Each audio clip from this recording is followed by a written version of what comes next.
mbahaye ikaze kuri Iris Sports Agency. Twari tumaze iminsi tubagezaho amakuru y'amatransfer cyane cyane ku mugabane w'i Burayi, ariko reka tugaruke inaha mu Rwanda, cyane cyane dusimbukire mu ikipe ya Rayon Sport, dore yuko niyo iri kuvugwa cyane cyane ku isoko, dore yuko ikipe ya APR FC izasohokera igihugu mu marushanwa ya Africa CAF Champions League. Nta makuru menshi ariyo kuko ibintu byabo byose biracyagizwe ibanga. Turi kugenda dukubita itoroshi twerekeza muri APR, ariko tukabura. Ku munsi w'ejo tuzabagezaho ibyo muri polisi nayo izahagararira igihugu cy'u Rwanda mu marushanwa ya CAF Confederation Cup. Ni ukuvuga ngo muri Rayon Sport, bitewe n'umusaruro nkene yagize muri ino sezo, dore ko urangiye nta kintu na kimwe itwaye, ikaba itazigera inasohokera ikipe, itazigera isohokera igihugu mu marushanwa nyafurika. Ubu ngubu iri kugenda ivugwa ku matransferi agiye atandukanye. Duhere muri defense, aho bari ibiganiro bikomeje hagati ya Rwabuhi Aime Placide wakinaga ikipe ya APR FC, amasezerano akaba arangiye. Bikaba bivugwa yuko Aimable bashaka kumwongerera amasezerano, naho Mitima akaba ari gushakwa n'ikipe ya Gor Mahia, dore yuko Gor Mahia yo muri Kenya ishaka gusezerera umukinnyi w'umunyarwanda Bayisenge Emery wari uyimazemo imyaka 2. Mitima akaba agifite amasezerano y'ikipe ya Rayon Sport. Bikaba bivuze yuko rero ariyo mpamvu bari gushaka Mitima kugira ngo abe yabasha gusimbura Bayisenge Emery. Tukiri muri Rayon Sport, matransferi ari kuvuga cyane cyane mu bakinnyi bari kugenda bashakwa abo hanze. Duhere ku mumediateri, dore yuko bamaze gukomeza kunanirwa n'umumediateri w'umukongomani ari gukinira ikipe y'igihugu y'u Burundi, uwo nta wundi ni Majaliwa. Ni ukuvuga ngo bakomeje kunaniranwa, ariko bakaba gushaka undi mukongomani ari we bita ngo ni Junior Ngoma Nzao.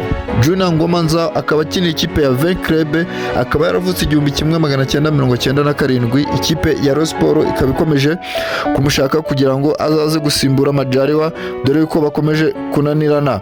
Ni ukuvuga ngo nyuma ya Junior Ngoma Nzao bari gushaka n'undi mukinnyi ariko udakunda gukina cyane mu ikipe ya polisi, ari we Rutonesha bakunze kwita ngo ni Hezbollah. Ni ukuvuga ngo abo bakinnyi uko ari babiri barimo kubashaka, si we wenyine, bari gushaka n'umunya Zimbabwe witwa ngo ni Walter Musona. Walter Musona nawe bakaba barimo kumushaka ngo ni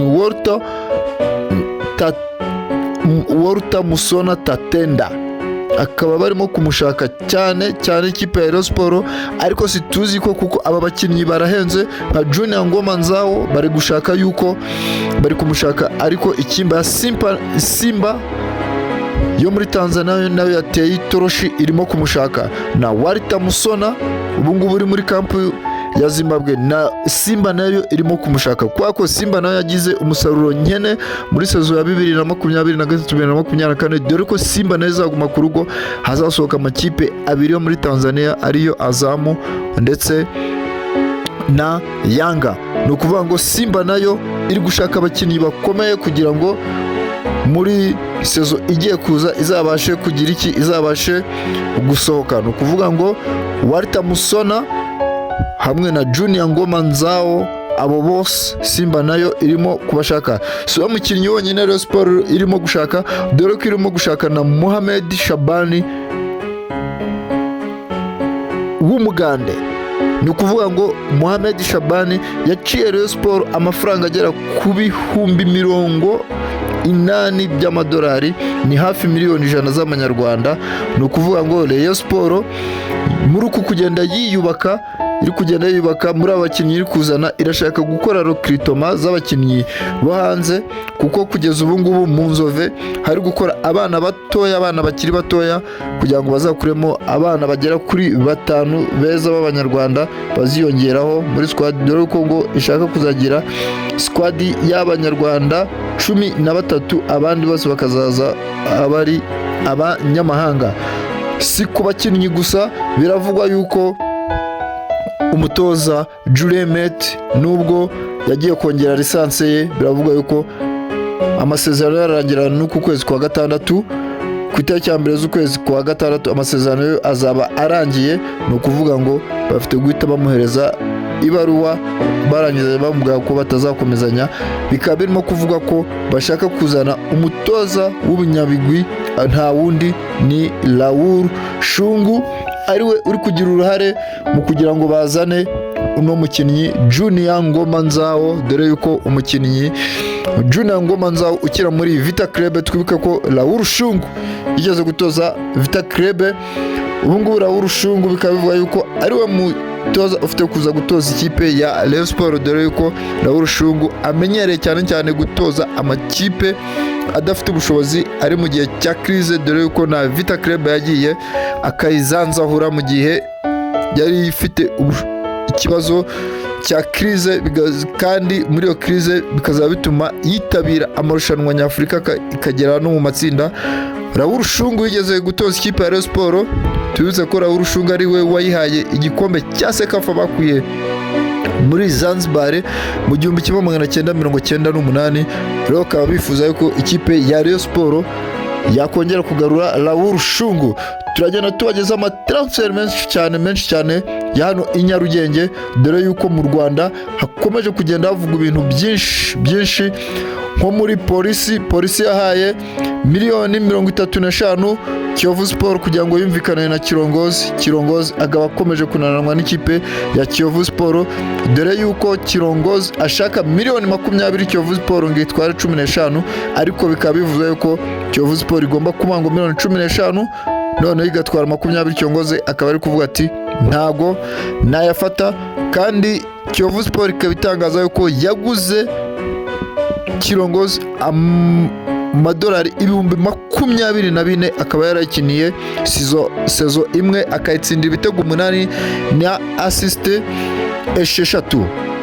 Andi makuru ari kugenda avugwa nanone ni muri polisi, aho yahaye Bugesera miliyoni 30 kuri Ani Elija.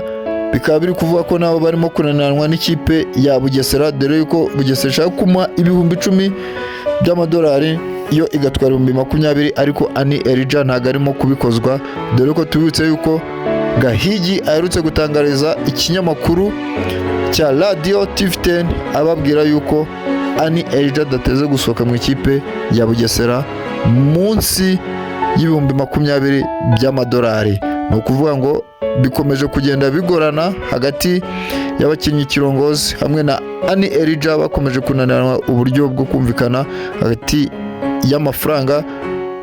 Polisi yo ikaba ivuga ati twebwe turabaha amafaranga ubundi mwimvikane n'abakinnyi banyu ubundi baze bahembwe, dore yuko Ani Elija agomba kuzaza ahembwa 200,000 cy'idolari hamwe na Kirongozi agahembwa 200,000 cy'idolari. Ayo ni amakuru ari kugenda avugwa hano i Nyarugenge. Mukomeze gukurikirana Iris Sports Agency, tugenda tubageza amakuru menshi agiye atandukanye. Abatari bakora subscribe, mukore subscribe kugira ngo mukomeze kugenda mubona ibiganiro bya Iris Sports Agency.